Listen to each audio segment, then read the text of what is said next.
नमस्कार, आपके साथ मैं हूं अर्पिता आर्या। क्या मजदूरों संग लौट रहा है कोरोना का खतरा? इस वक्त का मुद्दा यही है, जैसे जैसे मजदूर अपने राज्य वापस लौट रहे हैं, वैसे वैसे उन राज्यों में कोरोना के मामले बढ़ते जा रहे हैं। उत्तर प्रदेश में दूसरे राज्यों से आए 63 मजदूर कोरोना पॉजिटिव मिले हैं, जबकि बिहार में बाहर से आए 100 से ज्यादा मजदूर कोरोना के मरीज मिले हैं। राजस्थान के कई कोरोना मुक्त जिले फिर से इस लिस्ट में आ गए हैं, क्योंकि वहां बाहर से आए मजदूर कोरोना पॉजिटिव मिले हैं। राजस्थान में अब तक 50 मजदूर कोरोना पॉजिटिव मिले हैं। झारखंड में एक बस से गुजरात से लौटे 51 में से 20 मजदूर कोरोना पॉजिटिव मिले हैं।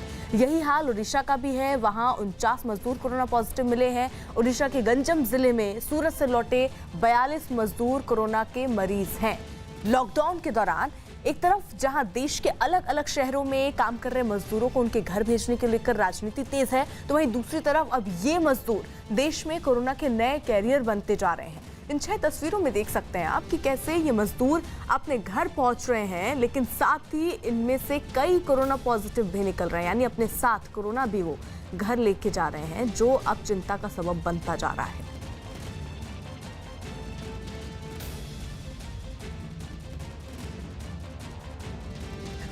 हमारे साथ चर्चा के लिए कुछ खास मेहमान इस वक्त जुड़े हुए हैं, साथ ही साथ हमारे सहयोगी भी हैं। बीजेपी से अनिला सिंह हैं, आरजेडी से मृत्युंजय तिवारी हमारे साथ हैं, पटना से हमारे सहयोगी आनंद अमृतराज हैं और लखनऊ से अजीत सिंह हैं। सबसे पहले छोटा छोटा रिएक्शन मैं अपने सहयोगियों को ले लूं, फिर उसके बाद अनिला जी का रुख करूंगी मैं। आनंद, वहां पटना में फिलहाल स्थिति क्या है? इन मजदूरों को देखकर कोई स्ट्रैटेजी, कोई रणनीति बनाई है सरकार ने?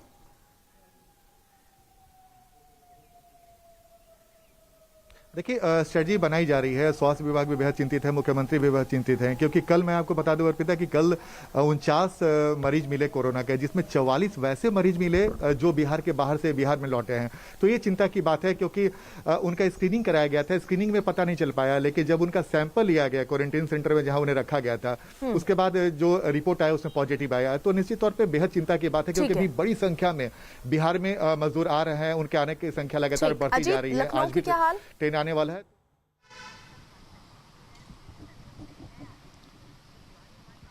अजीत, देखिए बिल्कुल अर्पिता, उत्तर प्रदेश में अब तक 63 कामगार व श्रमिक जो बाहर से आए थे मजदूर, वो कोरोना पॉजिटिव हो चुके हैं।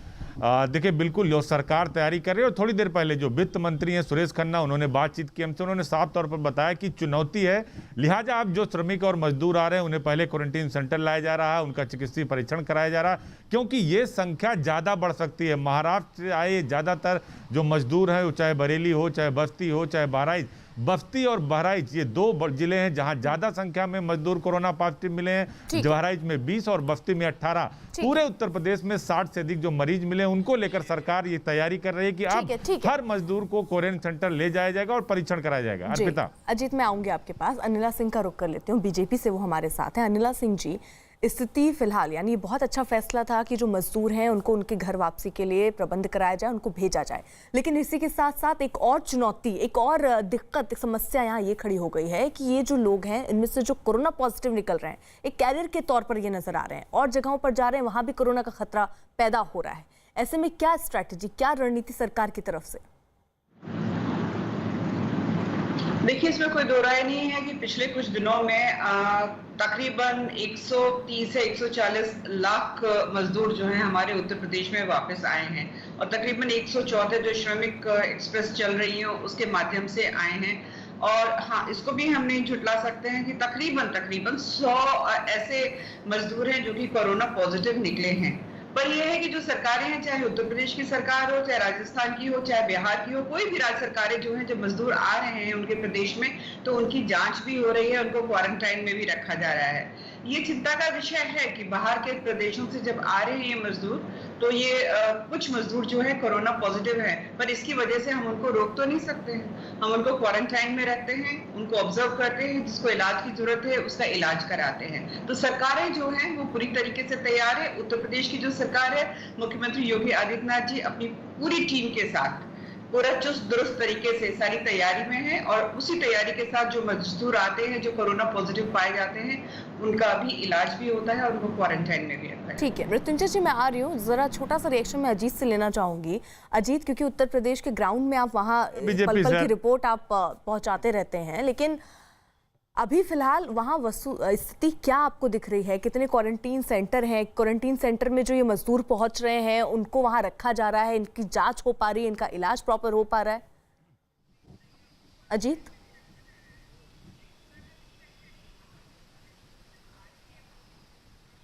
देखिए बिल्कुल अर्पिता, जिस तरह से तैयारी सरकार की है वो ठीक ठाक है।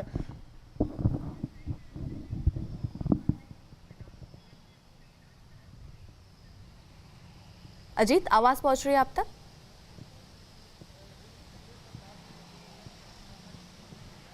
हाँ जी बिल्कुल। मेरा सवाल बीजेपी से था, अनिला सिंह से, कि सरकार ने तो पूरी तैयारी कर दी है। सरकार ये कह भी रही कि हमने उत्तर प्रदेश के सभी जिलों में हमने क्वारंटीन सेंटर बना दिया, 15 लाख प्रवासी मजदूरों के रहने की जगह भी बना दी। लेकिन सवाल जो है वो बीजेपी से मेरा सवाल है अर्पिता, कि क्या जो सड़कों पर लोग आ रहे हैं, जैसे आज देखिए मध्य प्रदेश में एक्सीडेंट हुआ, सीएम ने खुद अपील की कि अभी लोग सड़कों पर ना निकलें, लेकिन उत्तर प्रदेश की सड़कों पर अभी भी बॉर्डर से, चाहे राजस्थान का बॉर्डर हो, दिल्ली का बॉर्डर हो, मध्य प्रदेश का बॉर्डर हो, पैदल चले जा रहे हैं, साइकिल से चले जा रहे हैं, ट्रकों पर चले जा रहे हैं। इसको जब तक आप नहीं रोकेंगे, क्योंकि ये आपके पास रजिस्टर्ड आंकड़ा नहीं है, आप जिनको ला रहे हैं उनकी सूचना तो आपके पास है, लेकिन जो अपने आप आ रहे हैं उनको आप कैसे क्वारंटीन करेंगे? शेल्टर होमो सीधे गांव चले जा रहे हैं, फिर उनकी सूचना हफ्ते भर 3 दिन बाद प्रधान सूचना देता है तो टीम पहुंचती है, तब तक तो ये अपना पॉजिटिव जो संक्रमण है और लोगों को दे चुके होते हैं। तो ये एक चुनौती सरकार के सामने, इसको कैसे हल करेंगे? अनिला जी, ऐसे लोग जो पैदल आ रहे हैं, या जैसा कि अभी अजीत जी ने कहा कि ट्रक कर आ जा रहे हैं, या किसी भी वाहन के द्वारा आ रहे हैं, ऐसे लोगों का क्या? तो हर जिले पे जो है पुलिस लगी हुई है बॉर्डर्स पे, ऐसे कोई बॉर्डर क्रॉस नहीं कर सकता है। और सबसे अच्छी बात मैं बताती हूँ, उत्तर प्रदेश में खासतौर से मैं बात यहाँ पे चर्चा करती हूँ, गांव के बाहर भी अगर जो ये आते हैं, मजदूर आते हैं, किसी भी या फिर कोई और भी व्यक्ति आता है, तो गांव में सबसे पहले मैंने देखा है कि खबर कर दी जाती है, उनको क्वारंटाइन किया जाता है और उनके टेस्ट होते हैं, और क्वारंटाइन के बाद ही जो है वो गांवों में उनका प्रवेश जो है उसकी अनुमति मिलती है। तो सरकारें गांव के लेवल से लेकर जिले के लेवल तक सब चुस्त दुरुस्त तरीके से कार्य कर रहे हैं, क्योंकि जो चाहे वो गांव में रह रहे लोग हैं, चाहे वो शहर में रह रहे लोग हैं, और प्रशासन जो है वो सब जानता है कि भाई ये कोरोना वायरस है, ये फैल सकता है, तो जांच होती है। लोग खुद जो है, गांव के लोग भी जो है आगे से आकर बताते हैं प्रशासन को कि इतने मजदूर आ गए, उनको रोक दिया जाता है। देखिए अनिला जी, एक तरफ की चुनौती ये है कि ये जो मजदूर हैं जो छिप के पहुंच रहे हैं, उनको वक्त रहते उनकी जांच हो, उनको भी क्वारंटीन सेंटर में रखा जाए, ये एक चुनौती। वहीं दूसरी चुनौती जो है, उत्तर प्रदेश पुलिस ने राजस्थान से आ रहे जो मजदूर थे उनको सीमा पर ही रोका, और यूपी के मथुरा में पुलिस की कोशिश उस वक्त मुसीबत बन गई जब मजदूरों ने हमले करने शुरू कर दिए। मजदूरों की संख्या काफी होने से पुलिस को हालात संभालने में मुश्किल आई। मजदूरों से झड़प में 2 दारोगा समेत कई पुलिस वाले घायल हो गए हैं। राजस्थान की रोड में छोड़ के गई थी। अच्छा अनिला जी, ये भी तस्वीरें हैं, यानी अगर उनको रोका भी जा रहा है तो ये मजदूर क्योंकि गुस्से में है इसलिए हमला भी करते दिख रहे हैं पुलिस वालों पर। इससे कैसे आप निपट रहे हैं? बिल्कुल, अभी आप यहाँ मथुरा का दिखा रहे हैं, कल मुरादाबाद में भी ऐसा हुआ, संभल में भी हुआ। पुलिस प्रशासन को इस प्रकार के चुनौतियां जो हैं डेली बेसिस पे कई बार सामना करना पड़ रहा है, परंतु ठीक है, उनका गुस्सा भी, मजदूरों का भी गुस्सा मैं ये नहीं कहूंगी कि गलत है, वो पैदल चलकर आते हैं, हर आदमी अपने घर पहुंचना चाहता है, और अगर उनको रोका जाता है तो वो उनका गुस्सा फूटता है। परंतु मुझे जो हमारा प्रशासन है उत्तर प्रदेश का, उसके ऊपर गर्व है कि वो बहुत अच्छी तरीके से सारी सिचुएशन को संभालते हैं, उनको समझाते भी हैं, उनका गुस्सा शांत करने का प्रयास करते हैं, और जो एक पूरी स्ट्रेटेजी बनी हुई है पूरे उत्तर प्रदेश की कोरोना को लेकर। मृत्युंजय जी भी हमारे साथ हैं। मृत्युंजय जी, आपको क्या लग रहा है ऐसी स्थिति में जो सरकारें हैं, चाहे वो बिहार की सरकार हो या और राज्यों में, वो फेल हुई हैं, ऐसा लग रहा है आपको? देखिए अर्पिता जी, अभी ये जो समय है ये सरकार के लिए एक मानवीय चुनौती है, ये हम लोग शुरू से कह रहे हैं, और इस चुनौती को सरकार को गंभीरता से लेना होगा, सरकार को संवेदनशील होना होगा और सतर्कता बरतनी होगी। जो भी लोग आए हैं, चाहे मजदूर हमारे हो, उनको तो हम नहीं छोड़ सकते हैं परेशानी में। वो अगर परेशानी में है तो उनको तो हमें लाना है, और ला करके जो क्वारंटाइन सेंटर की व्यवस्था हो, क्वारंटाइन सेंटर तक पहुंचाए, उनकी जांच हो, ये सब चीज के लिए सरकार को सतर्क रहना होगा। और सावधानी भी बरतनी पड़ेगी। लेकिन हम जो भी लोग आ रहे हैं, अगर उसमें से जो लोग संक्रमित निकल रहे हैं तो ये नहीं है कि हम उन्हें छोड़ सकता है। और सरकार को अभी सबका सहयोग लेना चाहिए। बिहार में जिस तरह से हमारे नेता विरोधी दल तेजस्वी यादव जी बराबर सरकार को सहयोग के हाथ बढ़ा रहे हैं, लेकिन सरकार ठीक है, मृत्युंजय सहयोग जी, नहीं लेना हमारे साथ चाहती बीजेपी है। के एमएलए हैं नीति नवीन, मृत्युंजय जी जो सवाल उठा रहे हैं। ठीक है आनंद। बिल्कुल, देखिए अर्पिता, जो मृत्युंजय तिवारी सवाल उठा रहे हैं विपक्ष की तरफ से, हमारे साथ सत्ताधारी दल के विधायक हैं बीजेपी विधायक नितिन नवीन। नितिन जी, कल 49 कोरोना के पॉजिटिव मरीज मिले, जिसमें 44 वैसे मरीज मिले जो बिहार के बाहर से आए थे। तो ये तो चिंता की बात है, तो कैसे रोकेंगे, क्योंकि बड़ी संख्या में बिहार में मजदूर आने वाले हैं। देखिए, हर जगह उसकी लाइव टेस्ट हो रही है और सरकार ने जांच किया तभी पाए मिले भी हैं। हमारी सरकार हर मजदूरों को टेस्टिंग कर रही है, वो वहाँ पर आने के समय भी और यहाँ उतरने के समय भी। लेकिन मैं आपको अपडेट कर दूं, क्योंकि जो हमारे पास जानकारी है, स्वास्थ्य विभाग का ही आंकड़ा है कि जिनमें भी पॉजिटिव मिला उनका स्क्रीनिंग कराया गया था, स्क्रीनिंग में पता नहीं चल पाया, लेकिन जब सैंपल लिया गया, जब क्वारंटीन सेंटर में तब ये जानकारी हुई थी, तो और खतरनाक संकेत है। देखिए, थर्मल स्क्रीनिंग जो सबसे प्राइमरी स्टेज होता है, जब भी बड़ी संख्या में लोग आ रहे हैं तो जो प्राइमरी स्टेज होता है कि थर्मल स्क्रीनिंग, उसके बाद थर्मल स्क्रीनिंग के बाद होता है उनको क्वारंटाइन सेंटर पर रखना। तो ये दोनों प्रक्रिया से लोगों को निश्चित रूप से छाटा जा रहा है कि जो लोग भी नजर आ जाएंगे निश्चित रूप से उनको। ये तो प्रोसेस हुआ, लेकिन एक बात बताइए, अब जो बड़ी संख्या में लोग आ रहे हैं और जिनकी वजह से कोरोना संक्रमण बढ़ने का खतरा हो सकता है, क्योंकि बिहार में 629 से ज्यादा मरीज आ गए, तो अब इसके लिए सरकार ऐसा क्या कुछ करने वाली है? क्योंकि जो उपाय आप कर चुके हैं तो कर ही ले, इसके अलावा एक्स्ट्रा क्या करने वाले हैं? देखिए, अभी लगातार हमारे यहाँ जो पंचायत स्तर पर जो क्वारंटाइन सेंटर बनाए गए हैं, हर जगह डॉक्टर्स को उपलब्ध कराया जा रहा है। जहाँ भी वैसे मरीज या जो भी उसके केसेज या सिम्टम्स नजर आएंगे, सरकार तुरंत में उनका जांच कराएगी। और कहीं ना कहीं जो पूरी प्रक्रिया मैंने आपको स्पष्ट रूप से कर रहा हूं कि देखिए, सरकार पूरी, लेकिन बड़ी संख्या में लोग आने वाले हैं। यही सवाल है ना, बड़ी संख्या में आ रही है, आप भी बात बोल रहे हैं, जो बड़ी संख्या में आ रहा है, तो ऐसा क्योंकि आपको तो एक्स्ट्रा प्रिकॉशन लेना होगा।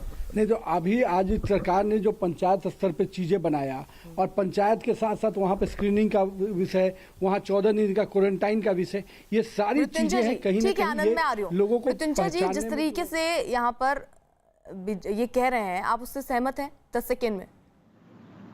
देखिए, माननीय विधायक नितिन नवीन जी संवेदनशील हैं। वे तो सरकार की नाकामी को भी उजागर करते रहे हैं। भारतीय जनता पार्टी के कई माननीय विधायक हैं, उसमें से नितिन नवीन जी भी हैं, जो सरकार की नाकामी को उठाते रहते हैं, सरकार के क्रियाकलापों से खुश नहीं रहते हैं। अब ये माननीय विधायक उस पार्टी के हैं, सत्ताधारी दल के, जिनकी मजबूरी है, लेकिन बिहार में व्यवस्था उचित नहीं है। जो भी लोग आ रहे हैं उनकी जांच ठीक से नहीं हो पा रही है। क्वारंटाइन सेंटर की बदहाली है, वहां से मजदूर भाग जा रहे हैं। इन सब चीजों पर सरकार को ध्यान देना पड़ेगा। आपसे जल्दी से मेरा एक सवाल है आपसे, ठीक है, सरकार के सामने चुनौती है, लेकिन एक विपक्ष के तौर पर आप लोग कई बार कहते हैं कि हम ये सुविधाएं दे सकते हैं, हम ये कर सकते हैं, हम ट्रेनें चला सकते हैं, हम राशन दे सकते हैं। विपक्ष के तौर पर आप क्या कर रहे हैं? देखिए, हम एक जिम्मेवार विपक्ष होने के नाते, जब से ये संकट काल आया, आपदा की घड़ी में हमने सरकार का सहयोग करने के लिए हाथ बढ़ाया। हमारे नेता विरोधी दल तेजस्वी यादव जी ने बार बार जो मांग सरकार से की, जो सरकार को सलाह दिया, उसी पर फैसला लेने के लिए सरकार को 20-25 दिनों के बाद मजबूर होना पड़ा। यही बात अगर हमारे नेता तेजस्वी यादव जी की बात सरकार उस समय मान लेती तो आज ये आपादाफी नहीं होती। सरकार जो असमंजस में थी, फैसला लेने में जो सरकार ने विलंब किया, सरकार तो लाने के लिए तैयार नहीं थी। एक सेकेंड आनंद। मृत्युंजय जी, आरोप लगाना बहुत आसान है, आप विपक्ष में आप आरोप लगाते हैं, आप लगाते रहिए, लेकिन जनता भी तो सवाल पूछ रही है, सत्ताधारी दल भी आपसे सवाल पूछ रहा है कि आपके नेता कहाँ हैं? जब भी कोई बड़ा ओकेजन होता है, जब भी कोई बड़ी घटना घटती है बिहार में, आपके नेता नहीं मिलते हैं। ये सवाल तो मेरा बनता ही है आपसे। पहले इसी सवाल का जवाब दे दीजिए, फिर बाद में हम आपसे सवाल पूछेंगे। ठीक है मृत्युंजय जी। देखिए आनंद जी, आपको पता है कि अभी लॉकडाउन में हमारे नेता दिल्ली में फंसे हुए हैं और लगातार, चाहे दूसरे प्रदेशों में हो या बिहार में हो, सभी लोगों को, जरूरतमंद लोगों तक राहत पहुंचवा रहे हैं। अपने पार्टी के एक एक पदाधिकारी कार्यकर्ता विधायकों को निर्देशित कर रहे हैं। सर्वदलीय बैठक में माननीय मुख्यमंत्री जी को सलाह दिया, वो पहुंच रहे हैं पटना, ये तर्क नहीं चलेगा। नीति नवीन जी आपसे सवाल पूछना चाहते हैं। मृत्युंजय जी, नीति उनसे आप लोग लगातार सवाल पूछते रहते हैं कि तेजस्वी यादव कहाँ है। मृत्युंजय जी कह रहे हैं कि लॉकडाउन है, इस वजह से फंसे हुए हैं। मृत्युंजय जी तो हर समय जब भी आपदा आई है कभी भी वो नजर नहीं आया। आज ना लॉकडाउन है, लॉकडाउन भी उनकी तत्परता क्या रही? समाज को बड़े बड़े बरबोलेपन के हम 50 ट्रेन दे रहे हैं, क्या दे रहे हैं। उनके विधायक लोग तो सही रूप से मुख्यमंत्री राहत कोष में अपना राशि भी नहीं निर्गत किए। और मुझे मालूम है इनके प्रवक्ता लोग को नौकरी बचाने का डर होता है, तो नौकरी बचाना तो इनके लिए मेजर काम है। तो मृत्युंजय जी की भी नौकरी बची रहे, इसलिए बोलते हैं। इनको अंदर खाने मालूम है कि तेजस्वी यादव जी जिस प्रकार से घर के अंदर बाढ़ आया तो भी घर के अंदर, आपदा आई तो भी घर के अंदर, विधानसभा का सत्र चल रहा था तो भी घर के अंदर। तो ये सवाल अर्पिता, ये सवाल है इसका जवाब मृत्युंजय जी से, इसका जवाब जी मृत्युंजय जी। देखिए ऐसा है, माननीय विधायक सत्ता में बैठे हुए लोग अपना जो दोष है, अपनी नाकामी को छुपाने के लिए तेजस्वी यादव जी पर जितना गाली देना हो दे दे, लेकिन चलिए तेजस्वी यादव पर डिबेट नहीं है, वो कहाँ है, लेकिन उनको होना चाहिए इस वक्त। और अपनी जो जिम्मेदारी विपक्ष के तौर पर है, क्योंकि ठीक है सरकार से सवाल हम भी पूछ रहे हैं, लेकिन हर शख्स की यहाँ जो जिम्मेदारी बनती है उसका निर्वहन सबको करना चाहिए। यूपी के वित्त मंत्री सुरेश खन्ना क्या कह रहे थे, ये सुन लेते हैं। 1 मिनट आ रही हूँ मृत्युंजय जी, आ रही हूँ। सर, किस तरीके से आप लोग रोजगार देने जा रहे हैं, लोन मेले भी लगाने जा रहे हैं? माननीय मुख्यमंत्री जी ने इसमें विशेष रूप से रुचि ली है, और जो भी लोग बाहर से माइग्रेंट लेबर्स आ रहे हैं उनके लिए स्वरोजगार भी हो और हर हालत में उनकी जीविका का साधन बने, इस उद्देश्य से बहुत सी संभावनाओं पर विचार किया जा रहा है। और हर स्तर पर यह कोशिश की जा रही है कि उन लोगों को रोजी रोटी का सहारा मिले। और विशेष रूप से इसमें जो मुख्यमंत्री जी की बैठक होती है उसमें ख़ास तौर से इस पर बात पे फोकस भी दिया गया है। सर, दूसरी बात ये कि जो उद्यमी हैं एमएसएमई के तहत अब कहा जा रहा है कि 1000 का दिन होता है, अब 100 दिन के अंदर ही आप सिंगल विंडो के तहत उन्हें एनओसी दे देंगे, और जिससे उत्तर प्रदेश में रोजगार सृजित हो। मैंने कहा ना कि उनके लिए सभी संभावनाओं पर विचार किया जा रहा है कि उनकी जीविका का साधन बने। और मैं समझता हूँ कि ये बहुत अच्छी मूव है, क्योंकि बाहर भी लोग इसीलिए जाते हैं कि रोजी रोटी कमाएं, जीविका का साधन उनके लिए हो। तो जब उत्तर प्रदेश में ही होगा तो ये एक अति उत्तम कार्य है जो काफ़ी लोगों के लिए प्लानिंग चल रही है। अनिला जी, हालांकि हमने सुना वित्त मंत्री जो कह रहे हैं यूपी के सुरेश खन्ना की स्थिति को समझते हुए कदम उठा रहे हैं, लेकिन आपको कहीं लगता है कि सरकार से कहीं किसी जगह पर चूक हो गई थर्मल स्क्रीनिंग को लेकर या और जांच को लेकर, जिसकी वजह से अब ये केसेस और बढ़ते भी जा रहे हैं? नहीं, ऐसा कुछ नहीं है, परंतु लगातार जो है प्रवासी मजदूर उत्तर प्रदेश में वापस आ रहे हैं। देखिए, अभी मैं सुन रही थी कि जो मृत्युंजय जी हैं जो बिहार के विषय में भी काफी कुछ बोल रहे हैं, पर बिहार के जो हमारे विधायक हैं भारतीय जनता पार्टी के नवीन जी, उन्होंने बहुत अच्छे से उनको उत्तर दिया। मैं मृत्युंजय जी से केवल इतना कहूंगी, मैं बिहार के विषय में, मृत्युंजय जी, अगर आज के तारीख में हम देखें तो बिहार का जो रिकवरी रेट कितना है, तकरीबन 45% है। 3 दिन पहले कितना था? तकरीबन 25% था। आपको लगता नहीं कि सरकार काम कर रही है? जब बिहारी बाहर जाकर काम करता है या उत्तर प्रदेश का कोई मजदूर बाहर जाकर काम करता है तो वो बिहार का कहलाता है, वो आरजेडी का या बीजेपी का नहीं कहलाता। उत्तर प्रदेश से कोई जाता है तो वो सपा बसपा या भाजपा का नहीं कहलाता, वो उत्तर प्रदेश का कहलाता है। मुझे ये लगता है कि राजनीति अगर दरकिनार कर सोशल मीडिया पे पूरी पॉलिटिक्स खेलने के अलावा अगर तेजस्वी, अखिलेश यादव जी, प्रियंका गांधी वाड्रा या मायावती जी जमीन पर रहकर काम करेंगे तो बेहतरी होगी। उत्तर प्रदेश के मुख्यमंत्री हो और चाहे बिहार के मुख्यमंत्री और नीतीश कुमार जी हो, वो लगातार कार्य कर रहे हैं और इन मजदूरों के विषय में सोचते हुए आगे काम कर रहे हैं। आप रिकवरी की परसेंटेज बता रहे थे, आपको पता होना चाहिए बिहार में जो टेस्टिंग की किट है वो पर्याप्त मात्रा में नहीं है। इसके लिए बिहार सरकार ने सभी जिलाधिकारी को निर्देशित किया है कि जो गंभीर बीमारी का लक्षण जिसमें हो सिर्फ उन्हीं की जांच हो सकती है, क्योंकि ना तो केंद्र से वेंटिलेटर मिला है, न पीपीई किट मिला, ये हम नहीं बोल रहे हैं। माननीय मुख्यमंत्री नीतीश कुमार जी ने खुद कहा है। तो केंद्र को जो सहायता देना है डबल इंजन की सरकार में मिल नहीं रहा है। जब टेस्टिंग ही नहीं होगा, ज्यादा से ज्यादा टेस्टिंग होना कराना ये सरकार की जिम्मेवारी है, वो तो हो नहीं पा रहा है। आप नेता प्रतिपक्ष पर सवाल खड़े कर रहे हैं। नेता प्रतिपक्ष तो अपनी जिम्मेवारी को बखूबी निभा रहे हैं और जितना वो राहत पहुंचाने का काम कर रहे हैं, जितना वो सरकार को मदद पहुंचा रहे हैं, सरकार के साथ आपदा की घड़ी में खड़े हैं, ऐसा तो बहुत कम देखने को मिलता है। ये ओछी राजनीति सियासत सारी राजनीति केवल सोशल मीडिया के माध्यम से ही करते हैं क्या? धरातल पे कितना कार्य हो रहा है? सोशल मीडिया के माध्यम से मुख्यमंत्री लोग कर रहे हैं।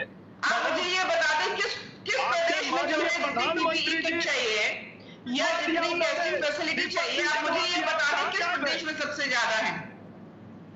आज उत्तर प्रदेश एक ऐसा प्रदेश हो गया है जहाँ पर हर जिले में। अजीत कुछ कहना चाह रहे हैं, क्यों आप को रोक रहे हो? अजीत, आपकी सरकार ने अरे रुक जाइए, तू मैं थोड़ी देर के लिए थामिए। अजीत, अपने राज्यों के छात्रों को ले आए योगी जी, किस लॉकडाउन के नियम के तहत लाए? बस भेजकर कोटा से। सर रुक जाइए मृत्युंजय जी, एक सेकेंड। अजीत, लॉकडाउन के नियमों का उल्लंघन करते हैं और सरकार देखिए बिल्कुल अर्पिता नहीं है तो आपको उसमें दिक्कत है, ले आते हैं आपको उसमें दिक्कत है। मजदूर अरे मृत्युंजय जी मेरी बात तो सुनिए, जितने भी विपक्ष के नेता हैं, क्यों नहीं है? यही तो तेजस्वी यादव रुक जाइए मृत्युंजय जी। अजीत, पहले तो आने ही नहीं दे रहे थे। भाजपा शासित राज्यों की सरकारों ने ले आया। मृत्युंजय जी, विरोध के लिए केवल विरोध मत कीजिए ना, सच्चाई पे बोलिए। मजदूर आ जाते हैं तो आपको प्रॉब्लम है, मजदूर नहीं आ रहे तो देखिए मृत्युंजय जी, देखिए सवाल ये है कि आप बात कुछ भी करिए। अजीत,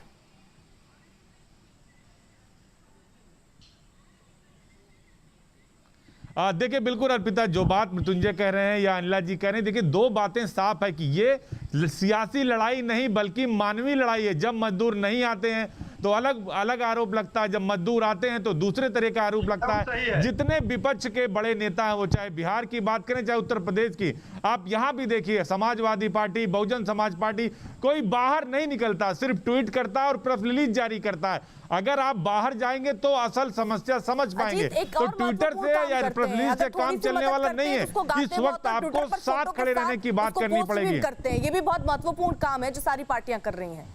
चलिए बहरहाल आप सभी का बहुत बहुत बिल्कुल बिल्कुल। उधर दिल्ली के कश्मीरी गेट पर अपने घर मध्य प्रदेश जाने के लिए इकट्ठा हुए मजदूरों को पुलिस ने रोक दिया। ये सभी मजदूर काम ना होने और खाने पीने की दिक्कत से काफी परेशान हैं। इनमें एक के भाई की 5 दिन पहले मौत भी हुई, जिसके बाद ये जल्द ही अपने मध्य प्रदेश के छतरपुर के लिए चाह रहे थे कि पहुंच जाएं, लेकिन पुलिस ने सभी को मना कर दिया है।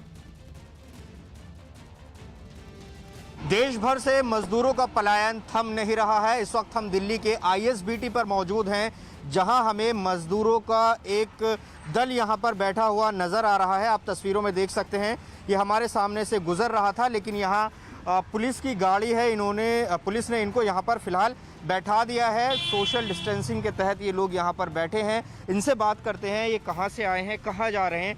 आप ये बताइए, पहले अपना नाम बताइए और आप कहाँ से आ रहे हैं, कहाँ जा रहे हैं? भूरा राजपूत, संत नगर बुराड़ी से हम आ रहे हैं, छतरपुर जिला एमपी में जा रहे हैं। हाँ। क्यों जा रहे हैं यहाँ से? आप क्या काम करते हैं यहाँ पर? सर यहाँ मजदूरी का काम करते हैं, मजदूरी भी नहीं लग रही है और पैसे भी नहीं है हमारे पास, खाने पीने का भी कुछ नहीं है, तो क्या करें, इसीलिए गांव जा रहे हैं। इसीलिए गांव जा रहे हैं। देखिए ये इनके पास सामान भी है, ये देखिए यहाँ पर कट्टे में भरा हुआ सामान है। छोटे छोटे बच्चे हैं और ये सब बुराड़ी से यहाँ आईएसबीटी तक पैदल आ चुके हैं। फिलहाल यहाँ इन्हें पुलिस ने रोक लिया। यहाँ पर आपको पुलिस ने रोका है?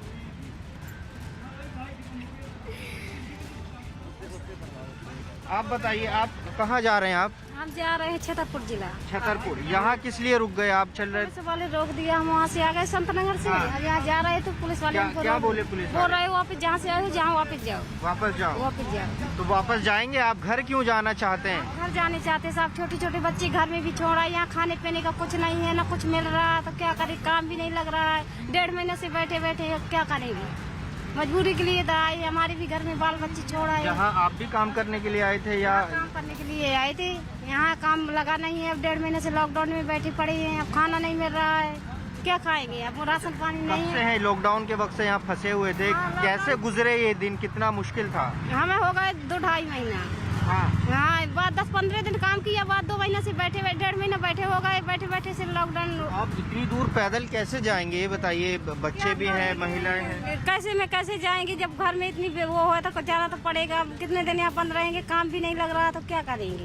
काम लगता तो काम करते, ना काम लग रहा, ना खाने पीने का है, ना कुछ मिल रहा है। देखिए ये इनकी सीधी शिकायत है कि यहाँ पर दिक्कत बहुत ज़्यादा है। काम करने के लिए आए थे, ये सब मज़दूर हैं, ये तमाम लोग यहाँ पर। यहाँ देखिए ये बच्ची है, इसने हाथ में पानी की बोतल ली हुई है। क्या नाम है बच्चे? अर्चना। कहाँ जा रहे हो आप? हैं?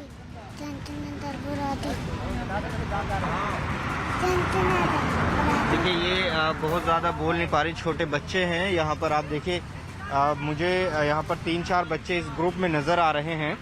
तो ये तस्वीर ये वाकई सोचने पर मजबूर करती है कि अभी तक जो मज़दूर हैं, जो परेशानी झेल रहे हैं, उनकी समस्या का हल होता हुआ नज़र नहीं आ रहा है। देश भर में पिछले 24 घंटे में कोरोना के 3,277 नए मरीज हो गए हैं, जबकि 128 लोगों की मौत हो गई है। वहीं अब तक कोरोना से मरने वालों की संख्या 2100 के आंकड़े को पार कर गई है। देश भर में अब तक 62,939 कोरोना पॉजिटिव केस सामने आए हैं, जबकि 19,358 लोग ऐसे हैं जो ठीक हुए हैं। अगर हम पिछले कुछ दिन को देखें तो 24 घंटों में जो मरीजों का आंकड़ा है वो 3,000 के पार ही दिख रहा है। और मौत का आंकड़ा अगर हम 24 घंटे में देखें तो 128 लोगों की मौत पिछले 24 घंटों में हुई है कोरोना की वजह से। वहीं देश के ज्यादातर राज्य जो हैं वो कोरोना वायरस से जूझ रहे हैं, लेकिन इनमें कुछ राज्य ऐसे हैं जहां कोरोना की चपेट में आने वाले मरीजों की तादाद लगातार बढ़ रही है। वहां कोरोना के मरीज भी बहुत ज्यादा हैं। सबसे खराब हालत महाराष्ट्र में है, जहां मरीजों की तादाद 20,000 के पार हो चुकी है। कोरोना से जूझ रहे राज्य में गुजरात जो है वो दूसरे नंबर पर है, जहां अब तक कोरोना के करीब 8,000 मरीज सामने आए हैं। कोरोना मरीजों की संख्या के मामले में तीसरे नंबर पर दिल्ली है, जहां अब तक 6,542 मरीज सामने आए। तमिलनाडु चौथे नंबर पर है, जहां मरीजों का आंकड़ा 6,535 है। और 5वें नंबर पर राजस्थान है, जहां कोरोना मरीजों की संख्या 3,500 से ज्यादा है। कोरोना वायरस के कहर से पूरी दुनिया बेहाल है। दुनिया के 185 देश इस वक्त कोरोना महामारी की चपेट में हैं, लेकिन कुछ देशों में हालात बहुत ज्यादा खराब हैं। ऐसे देशों में पहले नंबर पर अमेरिका है, जहां कोरोना के कुल मरीज 13 लाख से ज्यादा हो गए हैं। दूसरे नंबर पर स्पेन है, जहां कोरोना के मरीजों की तादाद 2,23,000 से भी ज्यादा है। तीसरा नंबर इटली का है, जहां अब तक 2,18,000 से ज्यादा मरीज सामने आ चुके हैं। कोरोना के मामले में चौथे नंबर पर ब्रिटेन है, जहां मरीजों की संख्या 2,16,525 हो चुकी है। 5वें नंबर पर रूस है, जहां कोरोना मरीज की संख्या करीब 2 लाख है। विदेशों से भारतीयों के आने का सिलसिला जारी है। आज विशेष विमान शारजाह से लोगों को लेकर लखनऊ पहुंचा। सरकार ने विदेशों में रह रहे भारतीयों को वापस लाने के लिए मिशन वंदे भारत का ऐलान किया। इसी मिशन के तहत एयर इंडिया का ये विमान सुबह लखनऊ के चौधरी चरण सिंह हवाई अड्डे पहुंचा। शारजाह से लखनऊ आए इस विशेष विमान में 182 यात्री थे। इसमें 2 बच्चे भी शामिल हैं। इन सभी यात्रियों को 14 दिन के लिए क्वारंटीन किया जाएगा, उसके बाद ही इन्हें घर भेजा जाएगा। मिशन वंदे भारत के तहत दुनिया भर के अलग अलग देशों में फंसे भारतीयों को देश वापस लाया जा रहा है। अलग अलग राज्यों में लोगों को विशेष विमान से पहुंचाया जा रहा है। मुंबई में 325 लोगों को लेकर खास विमान लंदन से लौटा। ये लोग 1.5-2 महीने से लंदन में फंसे थे। खास विमान इन्हें हिथ्रो एयरपोर्ट से लेकर आया। इन सभी लोगों का मेडिकल कराया जा रहा है और ये लोग अपने घर अभी नहीं जा सकेंगे। सभी 325 लोगों को 14 दिन तक क्वारंटीन किया जाएगा। जो लोग मुंबई के रहने वाले हैं उन्हें मुंबई में ही क्वारंटीन किया जाएगा। महाराष्ट्र के बाकी जिलों में रहने वाले लोगों को बस से उनके जिले ले जाया जाएगा, जहां भी वहां उनको 14 दिन के लिए क्वारंटीन रहना होगा। मेरा लड़का 2 साल से लंदन में है और वो काफ़ी छोटा है, अभी 18 साल का ही है वो। और वो वहाँ काफ़ी दिक्कत में रह रहा था, खाने का भी कुछ नहीं था, रहने का भी अभी जहाँ वो रह रहे थे उन लोगों ने खाली करने के लिए बोल दिया था।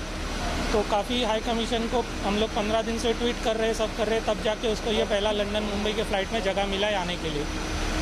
अब आने के लिए जगह तो मिल गया, लेकिन यहाँ आने के बाद हमारे पास कोई ऑप्शन नहीं है। उसको हमारा घर खाली है क्वारंटाइन के लिए, लेकिन ये लोग बोल रहे हैं कि आपको होटल में ही क्वारंटाइन करना है। आपके पास पैसा हो नहीं हो, आपको अपने बजट के हिसाब से होटल में क्वारंटाइन करवाना पड़ेगा। उधर महाराष्ट्र के ठाणे में मजदूर ट्रकों में भरकर अपने घर लौटने को मजबूर है। ट्रकों में बैठे मजदूरों के बीच सोशल डिस्टेंसिंग का पालन बिल्कुल नहीं किया गया। वहीं ठाणे से निकली कई गाड़ियों की वजह से पहाड़ी रास्ते में लंबा जाम भी लग गया और सिर्फ ट्रक ही नहीं, मजदूर दूसरी गाड़ियों, ऑटो या पैदल भी अपने घर के लिए निकल पड़े।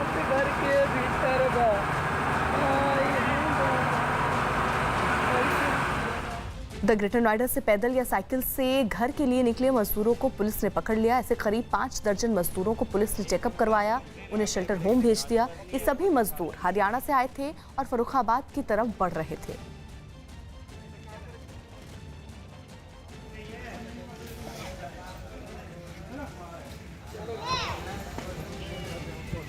रख लो, साइकिल वाला साइकिल ले लो।